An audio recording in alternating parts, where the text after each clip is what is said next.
Saya punya dua orang anak, yang pertama cenderung pendiam, sedangkan adiknya lebih aktif. Tapi mungkin bagi beliau, aktifnya itu sekaligus sering marah-marah. Apa yang harus saya lakukan untuk mengakrabkan mereka? Jadi dari penanya pertama dulu tentang kakak beradik itu ya, Oke.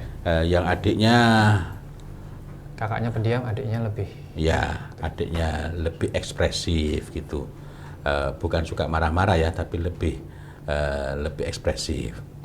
Kemudian kakaknya itu pendiam dan adiknya sering melampiaskan kemarahan gitu. Ya kalau dalam bahasa beliau, sayangnya aktifnya ini sering melampiaskannya dengan marah-marah begitu.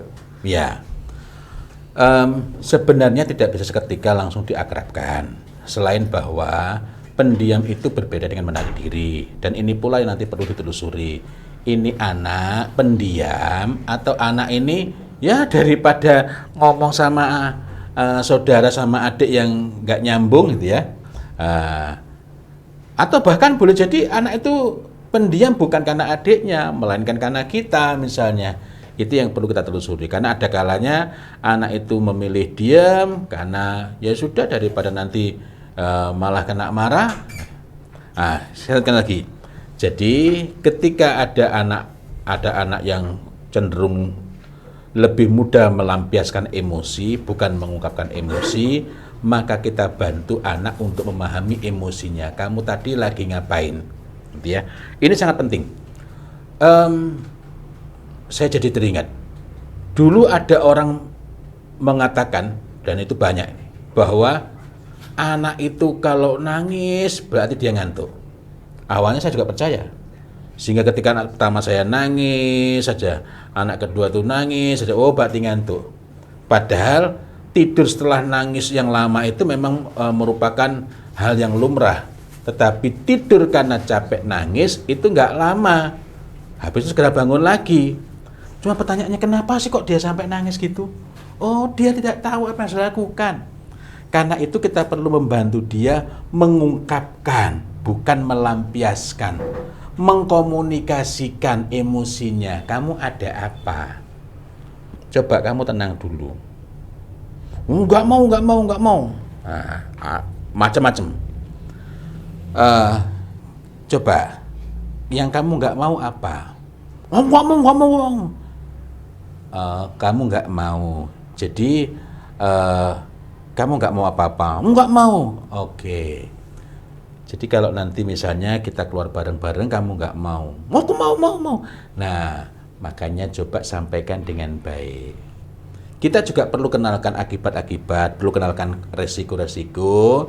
Misalnya ketika dia tidak diajak berbicara, tidak mengkomunikasikan, tidak menyampaikan, lalu misalnya berakibat, katakanlah sedang membeli sesuatu, aku nggak mau yang ini. Kadang-kala anak memang menyengaja yang disukai kakaknya misalnya dan disukai adiknya itu diminta. Mohon maaf, tadi bapak sudah tanya sama kamu, sudah tanya baik-baik. Ketika bapak tanya, kamu tidak menjawab dengan baik. Maka bapak itu karena sayang sama kamu, kakakmu itu juga sayang sama kamu. Kakakmu itu malah mengingatkan, adikmu juga mengingatkan, Pak, jangan lupa dibelikan juga. Jadi karena sayang sama kamu, tetap aja kita berikan sayang. Bapak belikan. Nah, karena bapak itu nggak tahu apa yang kamu inginkan, ya bapak belikan ya sesuai dengan yang bapak pikir itu baik. Nah, ini sekaligus mengajak anak untuk refleksi gitu ya. Nah, tetapi kalau kemudian ternyata kamu lebih suka yang disukai oleh adikmu, kamu nggak bisa menukar. Kamu nggak bisa mengambil begitu saja. Nah, dalam hal ini jangan memojokkan. Jangan mengambil celah untuk menjatuhkan. Nah, lain waktu nak, kalau kita ngobrol itu, coba kalau kamu lagi marah, kamu tahan diri, gitu ya. Karena marah-marah itu tidak menyelesaikan masalah. Kamu marah, kita ingin membantu, tapi kalau kamu tidak mau berbicara, kita juga tidak tahu apa yang harus dilakukan. Kalau kamu marah, kamu asik dengan kemarahanmu, tidak kamu redakan, ditanya kamu masih meluap-luap marahmu, maka kita juga tidak tahu apa yang harus kita lakukan buat kamu. Jadi ini Bapak belikan karena Bapak sayang sama kamu, karena saudaramu ingat kamu, dan karena itu terima yang ini, lain waktu bisa beli sesuai dengan sesuai dengan yang kamu mau. Ini kakakmu tadi yang ingetin. Nah, jadi dalam hal ini walaupun kita menyalahkan dalam tanda petik, tapi sebenarnya bukan menyalahkan, mengajak anak melihat resiko, melakukan refleksi, tetapi tidak menjatuhkan dan tidak memojokkan, gitu ya. Nah, jadi tidak bisa seketika langsung yang pendiam suruh suruh akur. Lagi pula pendiam itu bukan dosa, bukan kesalahan.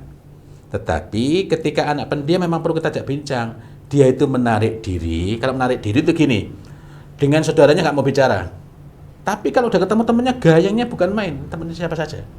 Nah, itu berarti dia malas, dia ogah berbicara dengan saudaranya. Nah, dengan yang pendiam, sekali lagi ini pun perlu digali. Dia ini sebenarnya pendiam atau malas ngomong, gitu ya? Karena anak belajar dari situasi sehari-hari. Sudah males ngomong juga nanti malah nggak bawa manfaat, malah bikin sakit hati, misalnya gitu. Nah, jadi kalau yang pendiam ini juga sama sebenarnya kaidahnya. Kita ajak berbincang, dan kita juga mengajak anak-anak itu untuk melihat perbedaan masing-masing. Dan ketika melihat perbedaan masing-masing, kita ingatkan setiap kita itu punya kelemahan sekaligus punya kelebihan. Sehingga dengan demikian mereka lebih mengenali saudara-saudaranya,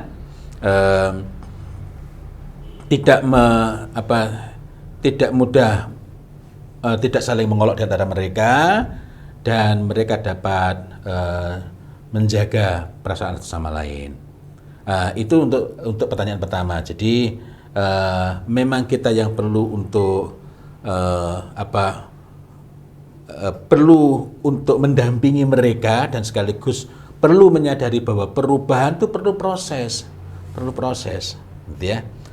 Sekaligus kita juga bisa melakukan refleksi, jangan-jangan anak seperti itu karena belajar dari spontanitas kita yang kurang pas di waktu yang lalu. Wallahu a'lam bishawab.